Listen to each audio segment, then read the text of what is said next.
भाऊ, हा अचानक धरणीकंप कसा काय? हा गायत्री, आपल्याला उठताही येत नाहीये. हे काय झालंय अचानक? स्वामी,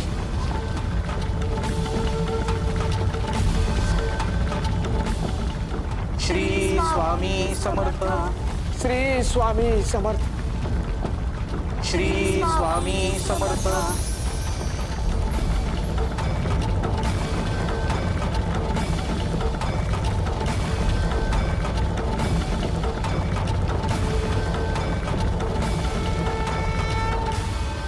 श्री स्वामी समर्थ, श्री स्वामी समर्थ, श्री स्वामी समर्थ, श्री स्वामी समर्थ, श्री स्वामी समर्थ, श्री स्वामी समर्थ, श्री स्वामी समर्थ, श्री स्वामी समर्थ, श्री स्वामी समर्थ, श्री स्वामी समर्थ, श्री स्वामी समर्थ, श्री स्वामी समर्थ, श्री स्वामी समर्थ, श्री स्वामी समर्थ. गया मावशी, माई बाळप्पा काका, तुम्ही हे काय करताय? त्या आगीत राखवल, बाहेर निघा पटकन. पाय सोडा आणि बाहेर या त्या वर्तुळातून. श्री स्वामी समर्थ, श्री स्वामी समर्थ. गोपाल काका, श्री स्वामी समर्थ, अहो जळून खाक व्हाल, ऐका माझं. श्री स्वामी समर्थ, श्री स्वामी समर्थ, स्वतःला त्रास करून घेणे ही कसली आली आहे श्रद्धा? ऐका माझं.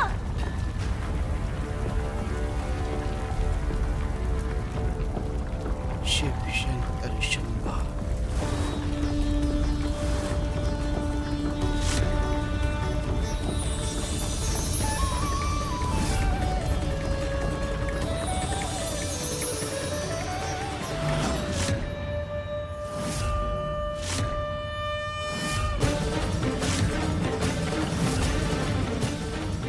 श्री स्वामी समर्थ. स्वामी माफ करा, पण या लीलेचा अर्थ काय आहे? याला म्हणतात खरी निष्ठा. कितीही गंभीर परिस्थिती उद्भवली, अगदी जीवावर बेतेल असं वाटलं तरी तुम्ही गुरुचे पाय सोडले नाही. गुरुवर विश्वास ठेवला की गुरु या संकटातून बाहेर काढेल. पौलमी, बाळा, तुझी आई नेमकी ह्याच बाबतीत कमी पडते आणि म्हणून संकटांना घाबरून पळ काढण्याचा विचार करते.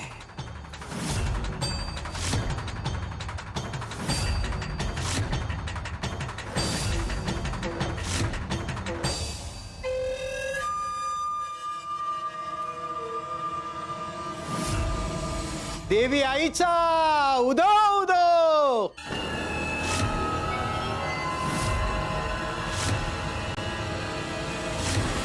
व्यंकट सावकार, तुम्ही कशाला आलात इथे?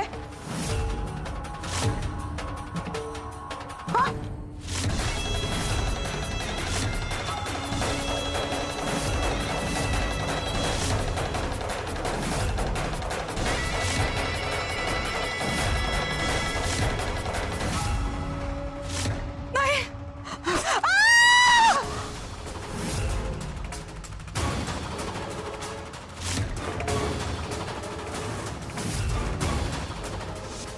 तुला आत्ताच्या आत्ता संपून टाकावंसं वाटतंय राधे, पण नाही, मी बदला घेणार. तूच स्वतःहून पौलमीचं लग्न माझ्याशी लावशील आणि मी तुला तसं करायलाच भाग पाडणार.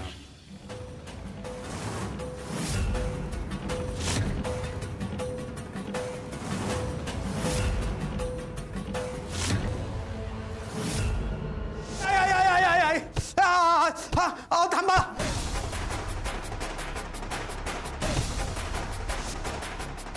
तुम्ही इथे का काय अडचण? नाही, अडचण काय असणार आहे? रघुनाथ मित्र होता माझा. त्याच्या खुनाच्या संदर्भात त्याच्या घरच्यांशी बोलायला आलो होतो. कुठवर आलाय तपास? तपास झाला, तपास पूर्ण झाला. खुनाचा साक्षीदार सापडलाय.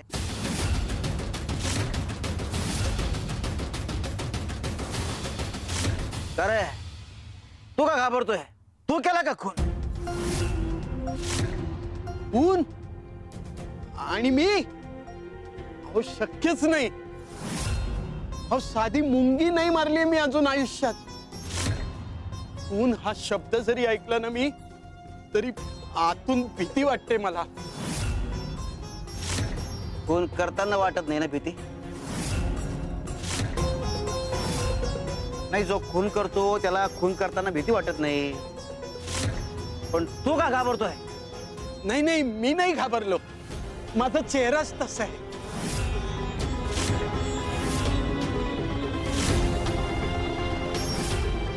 काय रे, हाताला काय झालं?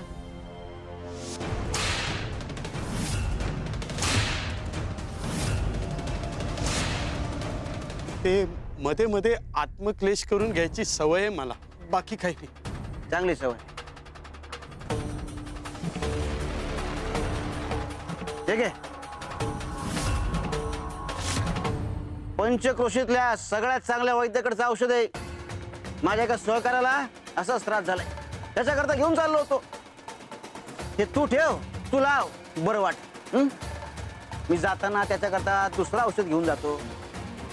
जखमा लय वाईट, स्वतःला झालेल्या पण आणि इतरांना दिलेल्या पण. मग शाप लागतो आणि मग आयुष्यभरा करता अशा वेदना सहन कराव्या लागतात. तुला वे औषध वाटत बरं.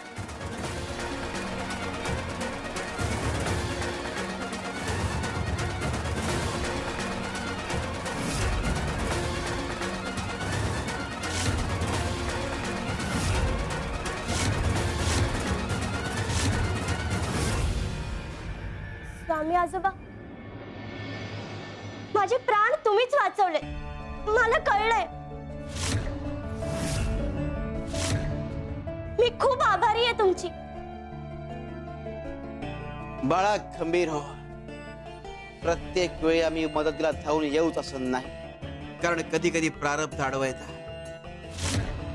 आणि लक्षात ठेव, बाहेरची ताकद कितीही मोठी असली तरी तुमच्या आतली ताकदही तितकीच महत्वाची असते. स्वामी आजोबा, मी खंबीर बने. पण स्वामी आजोबा, माझी एक विनंती होती.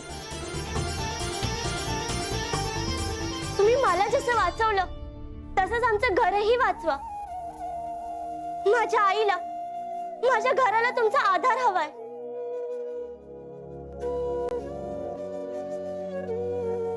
बाळा आम्हाला सांग, या फुलांपैकी सर्वात आधी कुठलं फूल आम्ही पुन्हा पहिलेसारखं ताजं तवाणं करू?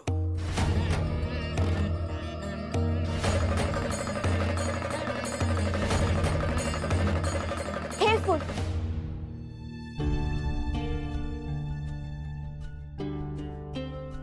हेच फूल का? कारण हेच अर्ध कोमजलेलं फूल आहे. बाकीची पूर्ण कोमेजली आहेत. पण हे अजूनही तग धरून आहे फूल. अजूनही फूल उमळू शकतं. यांनी जिद्द सोडली नाही. यात अजूनही आश शिल्लक आहे.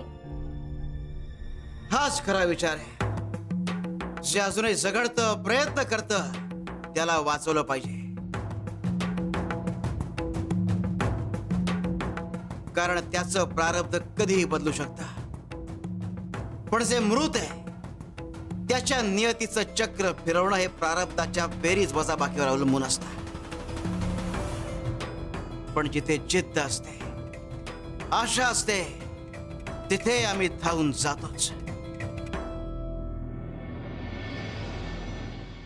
आता कल्पना कर, जर नदीत 4 जण बुडतायत, त्यापैकी 3घांनी हातपाय मारणं सोडून दिलं, प्रयत्न करणं सोडून दिले, हार मानली, आणि 4था मात्र हातपाय मारतोय, झगडतोय, प्रयत्न करतोय जगण्याचा, वाचण्याचा, तर तू आधी कुणाला वाचवशील? जो चौथा माणूस प्रयत्न करतोय त्याला वाचवे,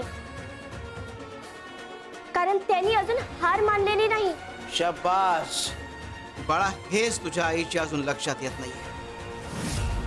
जो शेवटपर्यंत प्रयत्न करतो, हार मानत नाही, झगडतो, देव त्याच्याच मदतीला धावून येतो. त्याचं प्रारब्ध बदलता येतं. जेव्हा द्रौपदीचे वस्त्रहरण झाले तेव्हा कोणीही तिच्या आधाराला मदतीला धावून आलं नाही. मात्र तिने हार मानली नाही. स्वतःला वाचवण्याचे आतोनात प्रयत्न करत राहिली आणि तिने कृष्णाला आर्त हाक मारली आणि मग स्वतः श्री कृष्ण द्रौपदीच्या मदतीला धावून आले. मात्र तुझी आई, तिने आधीच परिस्थिती समोर हार मानली आहे आणि म्हणून तिचा मार्ग अंधारलाय. स्वामी आजोबा, मी पण हार मानणार नाही. मी लढत राहीन. बाळा, लक्षात ठेव, बोलणं सोपं आहे, पण ते टिकवणं आणि निभावणं तितकंच कठीण. खरी श्रद्धा तीच जी संकटातही ठळत नाही. स्वामी आजोबा, मी ढळणार नाही. मी विचार करूनच बोलले.